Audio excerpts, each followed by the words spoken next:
twaragiye ku mazi nka saa sita z'amanywa iwana tusa nabi twaraburije tugiye ku Kivu abana baza amazi bakayinjiramo abatasi koga bakoga bicaye rukumva umugento rumwe yarafashe ngo cyagaze aragenda no hasi ngo mu mazi imyenda ziri kumuka ahantu twese twicaye ndavuga ko muzi koga ko muza amapororonje n'ibindi bitandukanye ukuntu amubere nje mwagara amazi azikoga aba master baravuga ngo ngurawe ngo yogaga nk'ifida ngo afite inyogoye avuga ni waje mu mazi ngo afite inyogoye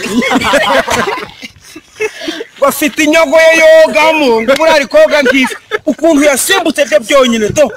nabonye afite inyogoye nabonye ko afite iyo nyogoye kabisa none nje byarangiye gavuga umuntu uzi koga yaza agafatura muntu takamufata ko